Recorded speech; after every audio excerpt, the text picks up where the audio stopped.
Ngħaddi messaġġ ta' tama lil Maltin u l-Awċin kollha.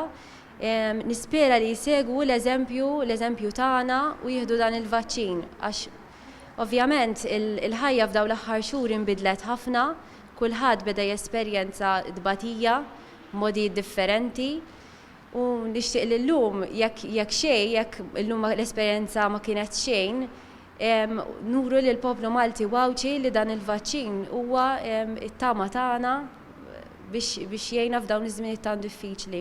Dawn kienu l-ewwel kelmtejn tal-ewwel persuna li tlaqmet għal kontra l-COVID-19 f'pajjiżna. Rachel Grek, infermiera fit-taqsima tal-mart infettiv fl-Isptar Mater Dei, qalet li tinsab onorata li kienet l-ewwel persuna ħadet il-vaċċin kontra l-coronavirus. L-infermiera tkellmet dwar is-sitwazzjoni fl-isptar fl-aħħar xhur fejn il-professjonisti kellhom jaddattaw għal sitwazzjoni straordinarja. Dawn l-aħħar xhur kienu żminijiet ibsin għalina lkoll, ovvjament ix-xogħol żdied.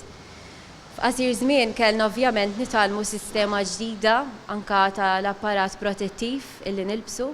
Qalet kif il-pandemija ġellitna napprezzaw affarijiet li qabel forsi konna nsejna u appellat biex kull min jista' jieħu l-vaċċin. Fl-aħħar tal-ġurnata nittama' għax meta toqgħod tqis il-coronavirus kemm għandha effetti ħżiena fuq is-saħħa tal-bniedem u kemm batew nies u mietu nies, ovvjament meta tqis u tibbilanċja il-vaċċin jista' jkun l-unika tama fl-aħħar mill-aħħar biex nerġgħu ngħixu l-ħajja tagħna kif konna ngħixuha qabel.